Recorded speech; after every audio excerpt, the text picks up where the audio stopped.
Bismillahirrahmanirrahim. Assalamualaikum warahmatullahi wabarakatuh. Waalaikumsalam warahmatullahi wabarakatuh. Kali ini kita akan berbincang-bincang ya di dalam pelajaran BK, yaitu dalam rangka layanan klasikal bersama pemateri kita yaitu Ibu Ida Rogayah. Ya. Apa kabar Bu? Alhamdulillah baik. Alhamdulillah Ibu. Layanan klasikal ini ditujukan kepada kelas 11 IPA, IPS dan IAI dengan tema yang cukup menarik, yaitu mental disorder. Disorder. Oke, langsung saja kita tanyakan kepada Ibu. Ibu mengingat perkembangan situasi yang sebagian orang mengalami hal yang tidak diinginkan, yaitu masalah gangguan kejiwaan. Jadi apa itu mental disorder itu? Ya, terima kasih ya. Anak-anakku sekalian, Ibu menyapa kembali ya. Assalamualaikum warahmatullahi wabarakatuh. Waalaikumsalam. Alhamdulillah. Ya, baik. Mengenai mental disorder ini, ya, merupakan gangguan mental atau juga disebut gangguan jiwa. Ya, yaitu merupakan penyakit yang mempengaruhi emosi, juga pola pikir ya, pola pikir dan perilaku penderitanya. Sama halnya dengan penyakit fisik. Ya, penyakit mental ini juga ada obatnya sebenarnya. Itu barangkali yang sederhana ya pengertiannya. Kalau begitu Bu, pasti ketika kita mengetahui definisi mental disorder pasti ada tujuannya. Jadi apa tujuan kita mengetahui mental disorder ini? Ya, tentu ya. Setiap sesuatu apa yang ingin disampaikan tentunya ada tujuannya ya. Jadi tujuan membahas tentang mental disorder ini adalah agar para santri lebih aware, lebih mempunyai kepedulian, lebih mempunyai perhatian ya terhadap kesehatan psikologisnya, dan mampu membangun mental kepribadian yang sehat, kuat untuk dirinya, tentunya untuk menunjang pembelajaran dirinya sendiri. Kadang tidak disadari bahwa seseorang santri itu mengalami gangguan kejiwaan. Ya, itu saja barangkali. Pertanyaan selanjutnya adalah bahwa bagaimana kita dapat mengetahui atau mengenal seseorang itu apakah memiliki gangguan mental disorder atau tidak? Ya, terima kasih ya. Mental disorder ini mempunyai pertanda awal antara lain misalnya ada perasaan cemas, ya, kemudian ketakutan yang berlebihan, kemudian juga apatis. Ya, tidak ada semangat, kemudian cemburu juga yang berlebihan, kemudian iri juga atau marah-marah yang tidak ada sebabnya, ya. Kemudian juga ada seperti tanda-tanda antisosial, dia menarik diri, ya, menarik diri dari teman-temannya, dari lingkungannya, atau juga di sini ada yang bersifat kekacauan mental, ya. Kekacauan mental ini ada ketegangan di dalam batinnya, sehingga kadang kalau sudah akut itu bisa menimbulkan sampai melukai diri, atau ada juga yang sampai kalau tidak terkendali sampai bunuh diri, begitu. Tadi saya melihat ya apa yang gejala-gejala yang diusahakan Ibu itu apa suatu hal yang ada dalam diri gitu, dalam diri, jadi tidak terlihat gitu. Dan sebagai orang awam kita, misalkan saya sebagai orang awam melihat orang yang mengalami mental disorder secara secara fisiknya itu bagaimana Bu? Apakah dapat dilihat? Secara nyata betul ya, kita dapat melihat apakah seseorang ini mempunyai gangguan atau tidak gitu. begitu ya. Ya, ini ada sebenarnya bisa dilihat ya. Siapapun sebenarnya bisa mengenal asal kita mengetahui betul ya ini tanda-tanda yang nyatanya itu. Di antaranya adalah misalnya ada anak yang tiba-tiba itu sering berteriak-teriak. Tidak jelas gitu. Iya. Kemudian emosinya tidak terkendali terhadap teman-temannya. Kemudian ada juga yang disebut dengan delusi, paranoid, ketakutan yang berlebihan atau halusinasi. Iya. Kemudian juga kehilangan kemampuan untuk berkonsentrasi, hilang fokus. Jadi tidak bisa fokus kepada sesuatu yang sebenarnya. Ya, ini pernah terjadi santri kita dulu ketika ada asatid yang sedang mengajar, tiba-tiba dia itu penglihatan ke depan, tapi tiba-tiba setelah itu dia langsung menangis. Atau tiba-tiba dianya sendiri juga tidak menangis, tapi tiba-tiba seperti pingsan ke bawah gitu, kemudian ngamuk. Nah, itu teman-temannya sampai bingung gitu, ada apa ini gitu.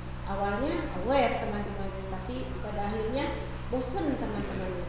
Nah, setelah itu ternyata setelah dipelajari oleh kita sebagai guru BK, dan ini adalah mempunyai gangguan gitu ya. Contoh lainnya adalah marah yang berlebihan, tadi juga ada kekhawatiran yang berlebihan begitu ya. Dan kemudian juga memiliki misalnya pengalaman diri yang dulunya menakutkan, atau kondisi keluarga yang juga memberikan kesan pada dirinya sangat menakutkan. Ya, biasanya kondisi orang tua yang tidak bahagia, atau juga yang disebut dengan broken home gitu ya. Jadi sebenarnya banyak sekali hal-hal yang mempengaruhi, dan bahkan bisa juga ini adalah faktor genetik. Gitu. Ya, dan bisa muncul pada saat dia masa remaja. Begitu. Awal-awal masa kecil biasa saja, tapi pada masa remaja dia sangat memerlukan perhatian yang penuh dari orang tuanya, dan itu tidak didapatkan. Dia hanya mempunyai memori-memori yang menakutkan. Itu mungkin di antaranya. Ya, jadi masih tadi Ibu sedikit ada, jadi mental disorder ternyata itu ada penyebabnya gitu. Tadi sebagian tadi disebutkan ada apa, broken home dan lain sebagainya. Mungkin bisa lebih jauh dijelaskan, lebih penyebab lainnya gitu. Lebih detail. Ya, ada penyebab yang sifatnya dari dirinya, ada juga yang dari luar. Internal ya. Kalau yang dari luar yang tiba-tiba misalnya bisa juga ini faktornya cedera kepala. Ya, misalnya seseorang itu awalnya biasa-biasa saja, tapi pernah jatuh, kemudian kena bagian kepalanya, kemudian pada proses penyembuhannya bisa mengakibatkan ada gangguan gitu ya.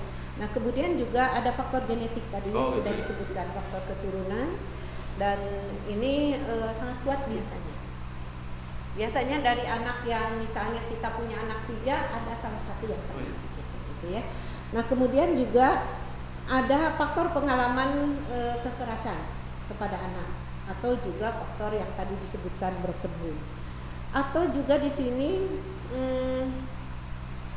ada faktor tentang kekerasan, kalau disebut anak-anak itu bullying. Bullying. Bisa juga itu. Stres berat ya, kemudian juga ada lingkungan rumah atau lingkungan bertetangga atau lingkungan sosial yang buruk gitu. Kemudian juga ada juga yang trauma. Ya. Trauma seperti trauma yang signifikan itu seperti trauma akibat peperangan misalnya ya. Kalau di dalam militer, pertempuran militer, kecelakaan serius ya, itu juga bisa mengakibatkan salah satu itu diantaranya. Ibu tadi cukup menarik ya gitu, kita membahas tentang penyebab mental disorder.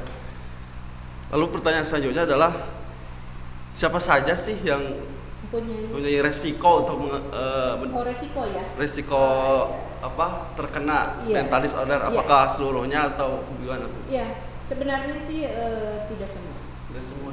Relatif yang mempunyai mental disorder itu lebih kepada, kalau jenis kelamin itu adalah perempuan.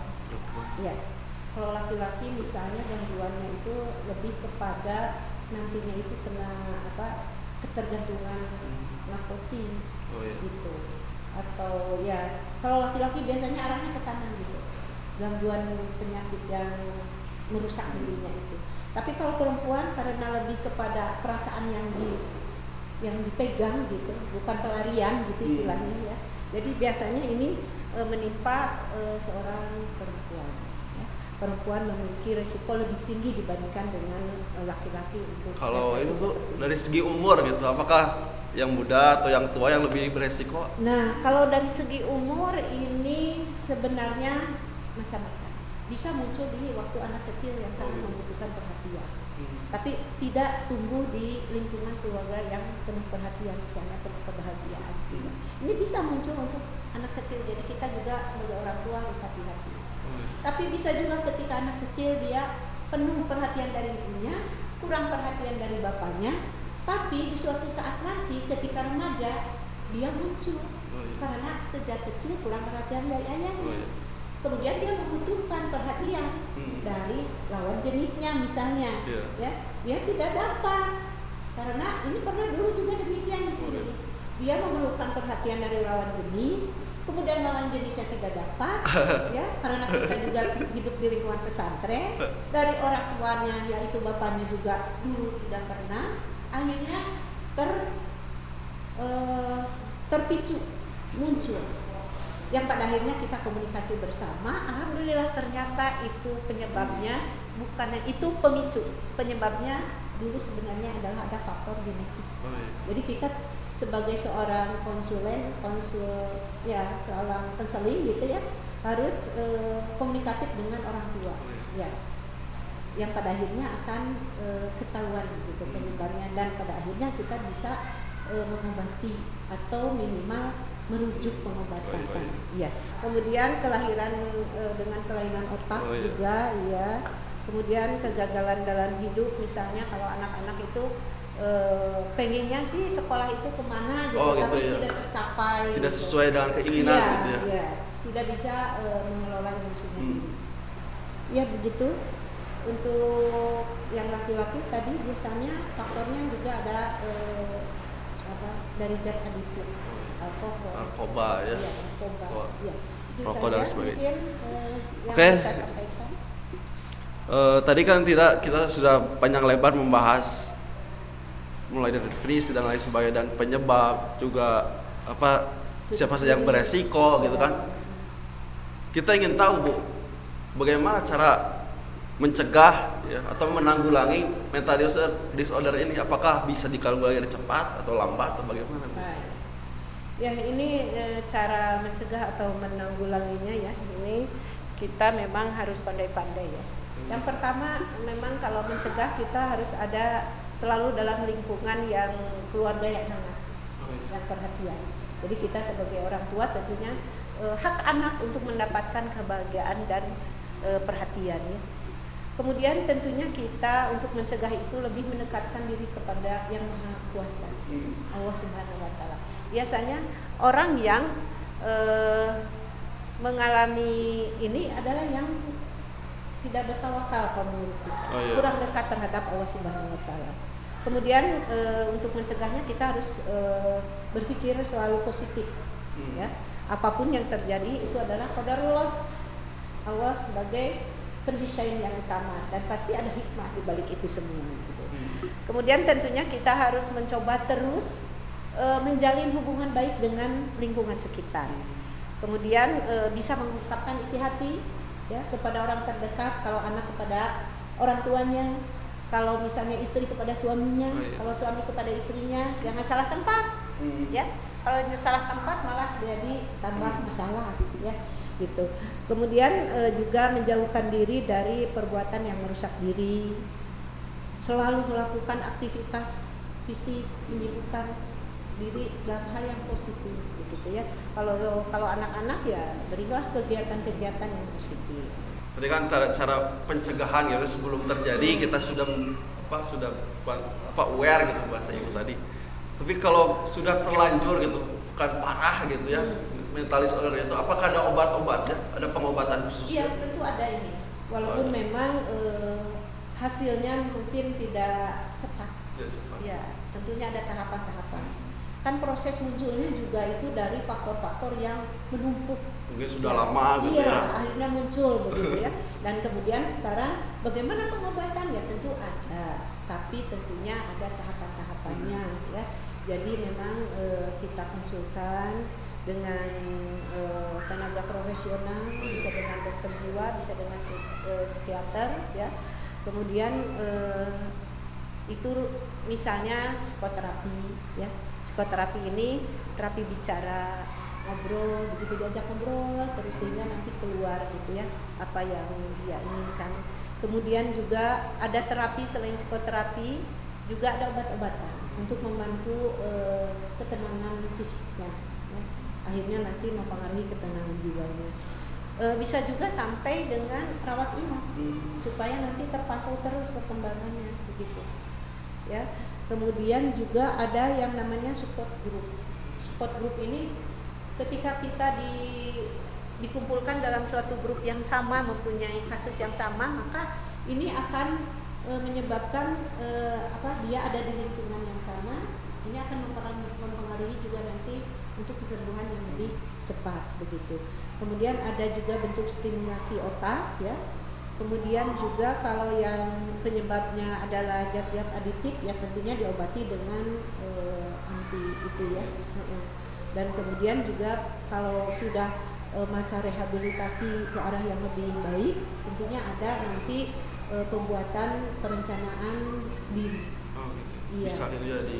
Iya, sehingga nanti itu ke tahap yang paling akhir ya, ke arah penyembuhan begitu. Ya begitu. Oke Ibu, terima kasih atas jawaban-jawaban dan juga penjelasannya, sangat bermanfaat sekali ilmu yang kita dapat ya. Kita juga bisa mengenal pengertian mental disorder, gejala dan macam-macam. Bahkan kita juga diberikan penjelasan mengenai pengobatan dan lain sebagainya gitu ya. Semoga ini menjadi wawasan kepada kita ya dalam memahami mentalitas kita dalam berkehidupan gitu ya. Betul itu seperti Ibu ya? Ya. Ya, terima kasih ya.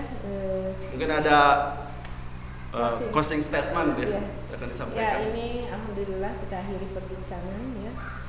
Namun sebelumnya mengingatkan kepada anak-anakku sekalian ini, insya Allah untuk selanjutnya ya minggu depan mungkin Ibu akan memberikan evaluasi dan feedback dari materi ini. Jadi cukup kali ini kalian memperhatikan materi saja dan minggu depan ada feedback dan evaluasi. Tunggu saja di kelas Google Classroom ya. Ya, itu saja barangkali. Terima kasih Ustaz Labib. Ya. Sama-sama Ibu. Ya, kita akhiri saja mungkin ya dengan salam kepada anak-anakku sekalian. Wassalamualaikum warahmatullahi wabarakatuh.